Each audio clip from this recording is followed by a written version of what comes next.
I would be very curious to hear your thoughts on then, like, for someone maybe who is, listening to this, they're wanting to let go or let go deeper, right? Because as you're saying, and I concur as well, it's just like there's layers and layers of surrendering and letting go and trusting, and the whole thing just goes forever, it seems.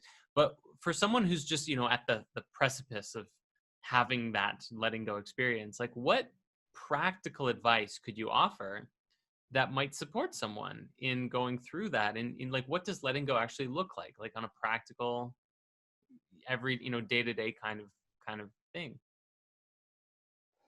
So the first piece, at least, and I'm just tapping into my own experience, right? So the first piece in beginning to let go or surrender into the now moment, like surrendering into what's now, right? Instead of trying to fix it, change it, make it different, because that creates suffering, right? Anytime we are fighting against that which is in our now, we're going to have suffering. So the first piece for me was being aware. So becoming the observer is huge, because you can't choose unless you're aware that you're choosing. So the first piece is, can I be aware of what I'm allowing myself to be in? So I'm allowing myself to be in this right now. Great.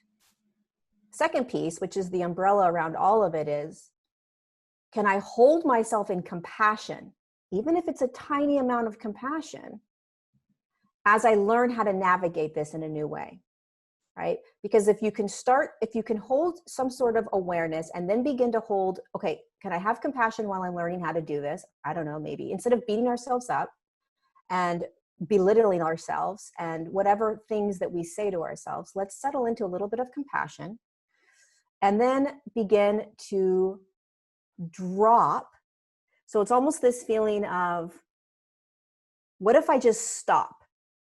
Like whatever you're doing, whatever, because there's a when you're trying to control something, or you don't know how to just drop into the moment and let it be, surrender, there's a little bit of like this movement, there's an energetic movement, or there's like energy going, right? Almost like an anxiety, or there's like the engine's revving, right? And you want to turn the engine off. You want to literally turn the engine off. And so the way you turn the engine off and let go, stop, is to just be, like to just for 1 minute, can you just stop? What if I just not try to do anything? And then in a minute later, you can go back and start doing everything, right? And then you practice again. Wait, what if I just stopped and didn't try to do anything? Right? Okay, great. And then you went back and did this isn't a black or white, right? It's not like you surrender or you don't surrender, right? It's a constant daily practice of releasing control.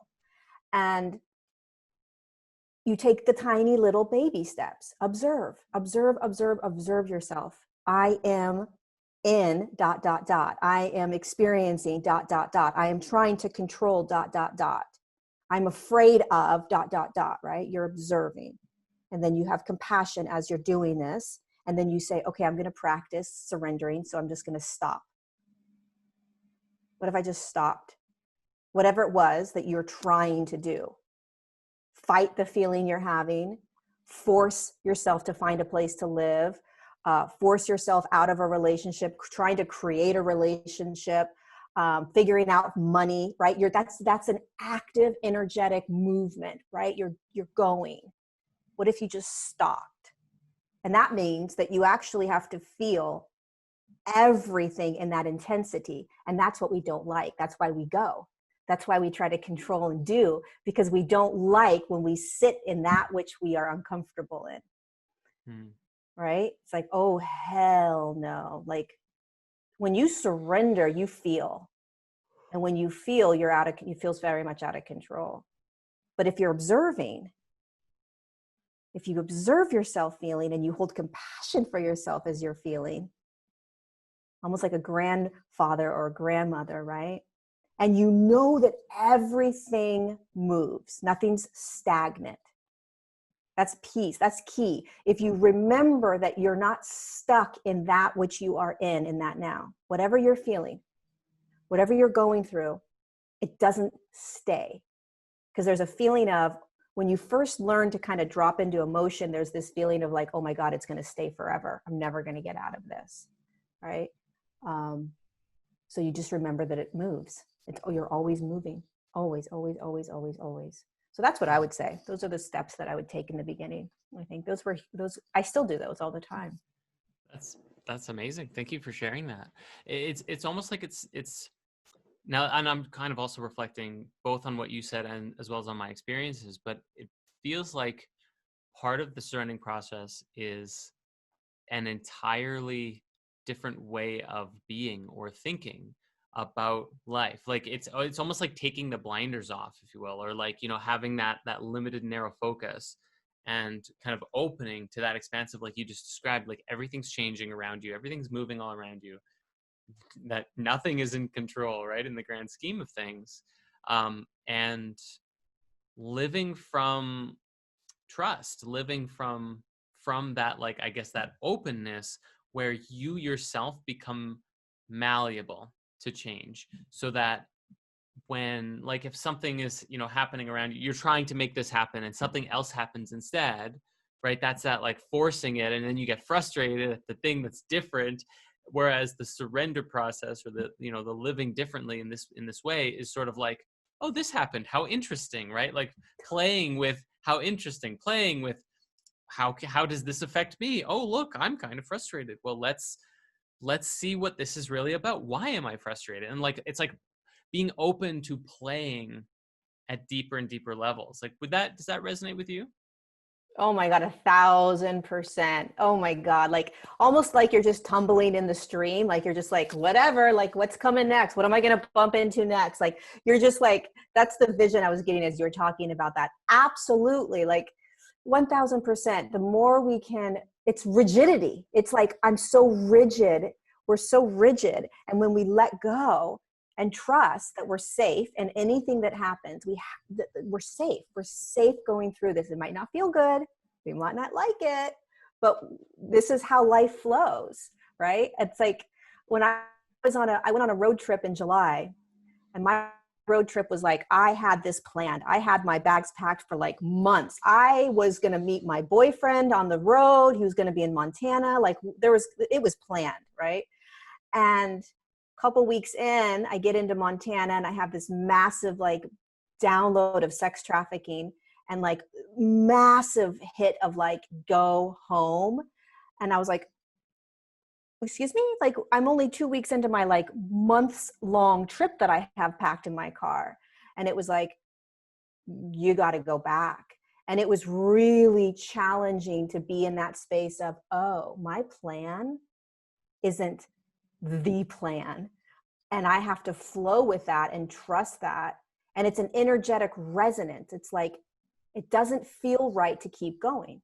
Something doesn't feel right. What feels right or in alignment is turning around and going home, even though it makes no sense. So when we start listening to our resonance, our energetic field, there's no logic to it, right? You're just like, oh, this is what's happening next. Oh, this is what's happening next.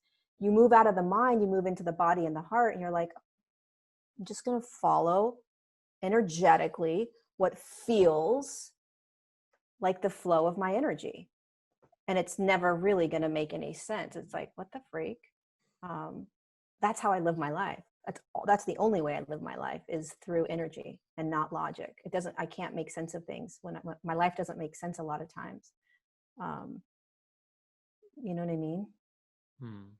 Yeah, no, I've got that before, of just like, stop, don't do that right now. Or like even just simple things sometimes, like don't eat right now. I know you're kind of hungry, but just wait, And so Yep. even then, that is sometimes difficult to be like, I already made it, like I'm ready to eat the salad. What's the Right. problem? Like, and this is something that I've been thinking about lately too, is like, maybe surrendering earlier on, so that you didn't even, make the salad in the first place, or you didn't even start the road trip in the first place, of having that feeling of like, no, maybe that's not a good idea. Right. But maybe there's something also to be said of like that. Maybe that's part of the lesson, is being able to go out on your road trip and then come back early, or make the salad and then put it in the fridge, or like, like maybe that's a part of the lesson of like, how well are you going to learn how to surrender? And I can just say already, this is a really good conversation to me, because sometimes I'm like, I'm gonna eat it anyways, you know, and and what can I say? I'm human, and but this is a really good, practice of just like, I guess, trusting the intuition when it comes through. And I think that's another question. I'd love to hear your thoughts about this, because I know that you talk sometimes about like higher dimensional beings and lower dimensional beings and stuff in your videos and your work. And it's like, sometimes I have that feeling of like, how do I know this is actually coming from like my higher self? What if this is coming from like some negative entity who's just trying to like mess with me, or something like that? Do you have any thoughts Totally. on that? Yeah, it's such a fun game we play, right? Because I mean, it's not physical, it's all energy. The higher dimensional beings are energy. The higher dimensional beings that may not have our best interest at hand, let's just say, are energy. So you can't feel it. You have to really trust. The higher self is an energetic frequency of you, a higher aspect of you being like the ego is a lower aspect of you, not lower, just a different frequency, right? Of your higher dimensional consciousness. But so it's practice. It's a constant, is this my ego? Is this my higher self? Are these my guides? Like, I'm always juggling that, always. I don't hold the reality of darker energies coming in and seducing me in some way. I just don't allow that in, plus I would feel it instantaneously. But I do juggle ego, higher self, my guides, like, what the freak, all the time, because there are many times where I'll do something and it doesn't turn out the way I thought it would. And then it's like, well, what aspect of me decided to do that? And what I always fall back on is, who cares? Who cares? Like, if I try to figure out why, right? Why did that happen? Why did I do that?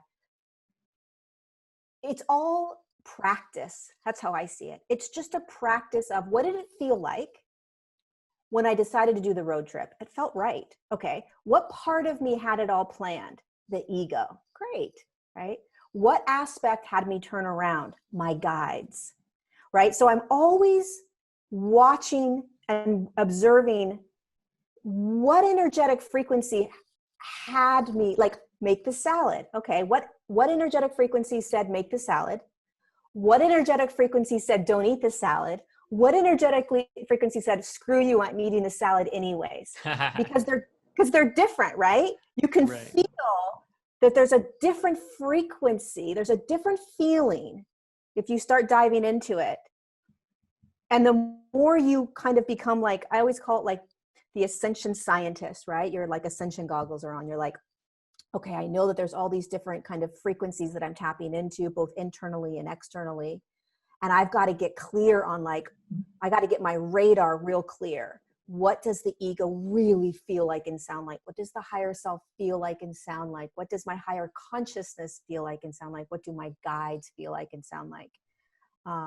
Because it is like this, right? You're just like, sometimes I think I'm nailing it, and sometimes, and what does nailing it even mean, right? Like, isn't it all just the human experience, right? It's all just the human experience. And I always say there's no wrong or right?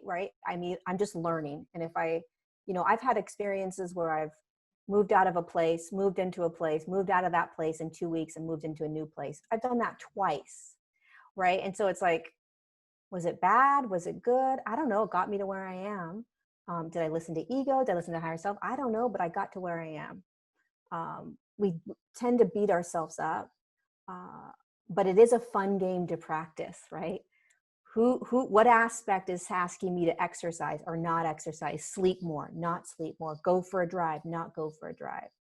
And as long as we're just sort of like, you observe and you don't make it right or wrong, right? Like, it's not about like, oh my God, I have to be listening to my higher self, or I have to be listening to my guides, otherwise it's not right. That's impossible. You're always going to hear ego, Yeah. you know? Yeah.